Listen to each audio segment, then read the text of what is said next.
Hi, today I'm going to talk about service process transformation for a medical devices company in North America. The company is a huge company. We all have used their medical devices directly and indirectly in many hospitals and other healthcare establishment. They do diagnostics and medical devices. The problem statement was to uproot from the very legacy old customer service applications and processes, harmonize the process and try to see what are the kind of best ROI model that they can achieve out of the implementation that they were planning. So let's see what we did and how we did. We leveraged a lot of process data science, a lot of interviews, and eventually the end-to-end solution architecture and the change management. So let's debate it out. Hi. Well, this is the case study we were talking about, the medical devices company. The company is based out of North America, Geo, mostly, and they had a lot of dependency for approvals and stuff with their own German counterparts as well. But the focus was more on the North America-based operational transformation.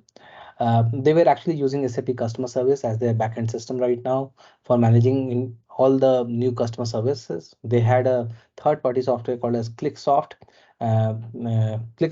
through which they used to manage the dispatch of the field service guys, and then eventually the field service management team used to report through their own mobile apps, which was custom made and was all these are kind of multiple applications that they were using. One was the SAP CS, second was the ClickSoft, and the third was the Click software, and the third was the mobile applications.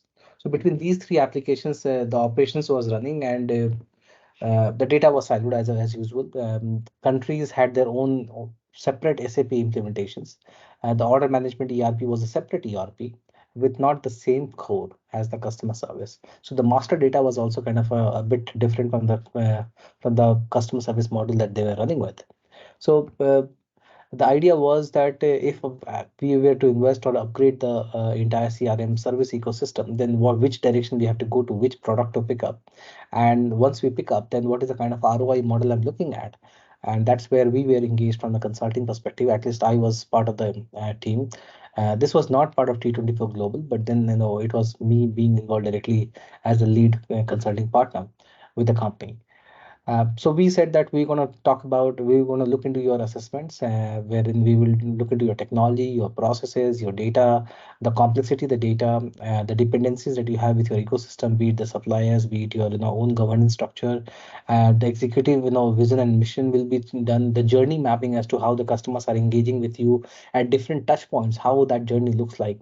And then we will talk about the overall target solution architecture. So the first 1 month was all about assessment. So we started talking to different personas in the organization, but at the same time, the personas when we started talking to them, so they had own bias in terms of which geo should lead the operation and which geo should follow the operation. Obviously, the one with the largest number of revenue was always at the top, but then the process had was not coming as a very transparent thing. It was kind of biased to what individuals wanted.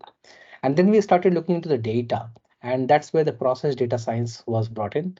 We leveraged a process mining tool and we pumped in all the customer service, SAP customer service module data for almost 12 months into that process mining application. And we started looking at the trends of data as to what are the kind of choking points in the service request entry process, what are the choking points in the dispatch part of things, and how much of the dispatch you used to need manual intervention.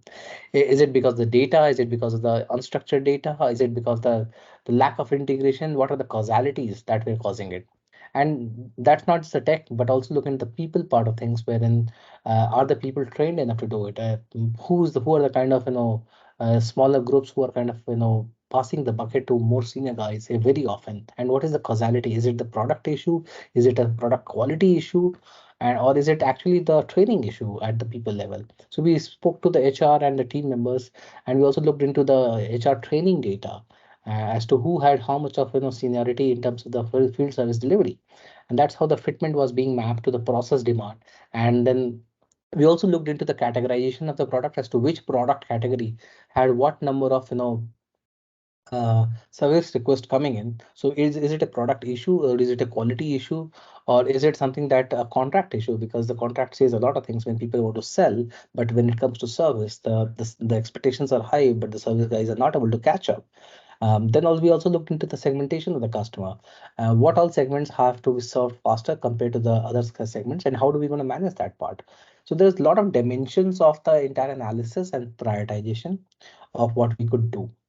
And for all of this, we use process data science from segmentation perspective, from line of business perspective, from product portfolio perspective, the categorization perspective, and then obviously the process and the people part of things. What we eventually found that the majority of the issues were actually because of the data ingestion. You see, when somebody calls a call center, you just pick up the call and somebody says some, 5 minutes of, information as to what functional location they belong to, what is the kind of, product they are working with, and how that functional location is kind of being managed. What's the tier of service that they have eligible for? So a lot of data we take in, but all of this data could have been intelligently carved out with the first hello. So if I knew who is calling, I could have actually figured out what is the sold to ship to service contract I'm looking at, what are the kind of function locations they are working with. So the entire typing part of the service ingestion request was a challenge, and it becomes very unstructured. If many of you would have seen SAP customer service, it gives you very, flat UI wherein you just have to type out everything in the text and you have to figure out how to run that workflow from there. The workflow does work, but what doesn't work is the prioritization of the sequence of the data and the intelligence in the segmentation of the intelligence of the workflow as to how to work towards multiple segments of customers that you're dealing with. And that's where we said that let's structure the data first at the channels level. So the first was the digitalization of channel. So to some sort of, front-end portal and front-end mobile app. Now we started looking at some of the SaaS applications. Obviously, Salesforce and ServiceNow were at the top of the list, and we picked one of them.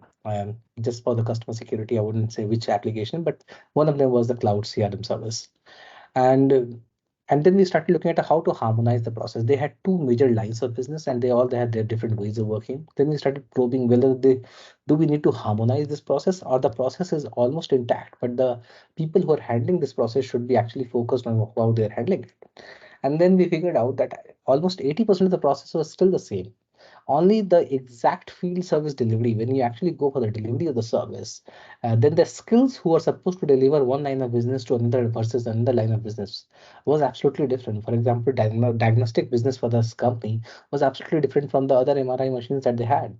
So they had to find the right skills, and that's all the intelligence rule-based resolution. So you don't have to change the process, you don't have to change multiple applications. You can still keep one harmonized process, one harmonized system, but only the rules has to be different as per the kind of business variety that you're working with. And that's where the magic happened.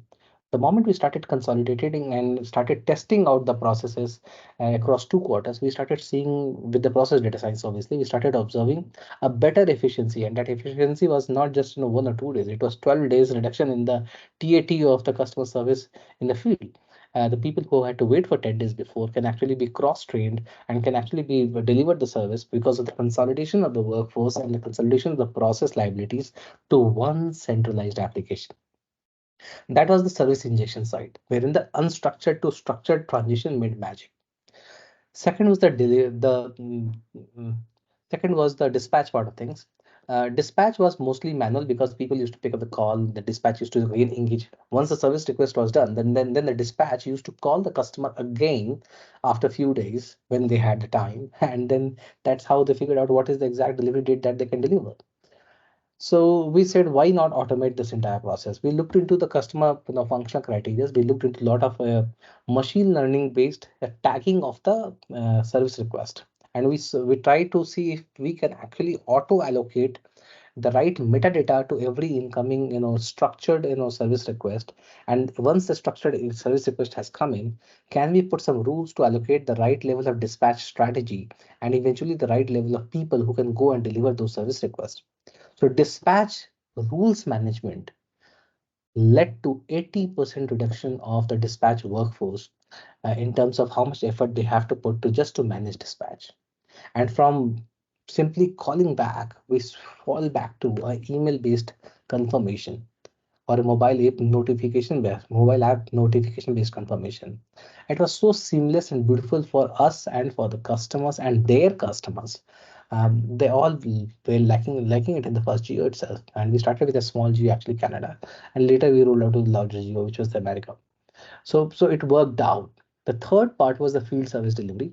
Field service delivery had its own unique, concerns, as well as we proposed a lot of geolocation. So first was that, is geolocation picking up the customer data, especially in the healthcare industry, is it compliant or not compliant? So we pulled in a light level of legal, inputs for which we were not the right person, but we said that the technology can serve on the map based service delivery, and everybody in the world is doing it.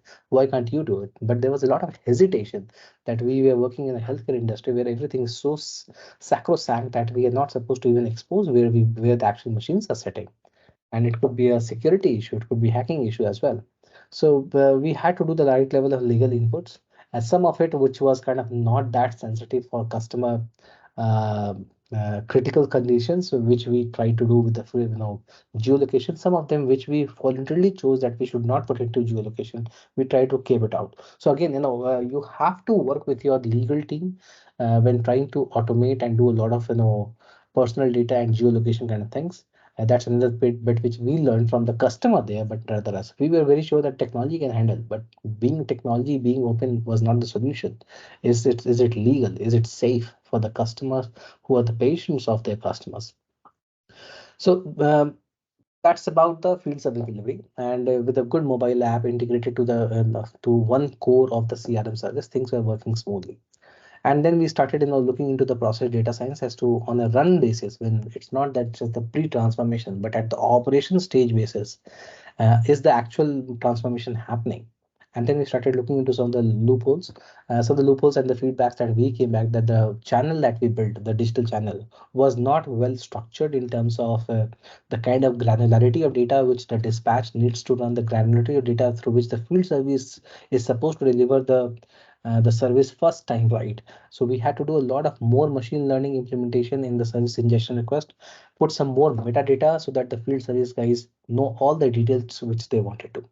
Last but not the least, we also integrated the knowledge management system to the CRM service.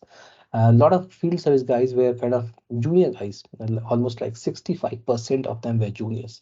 And they were still learning on the job. So the turnaround time for these junior folks was much higher.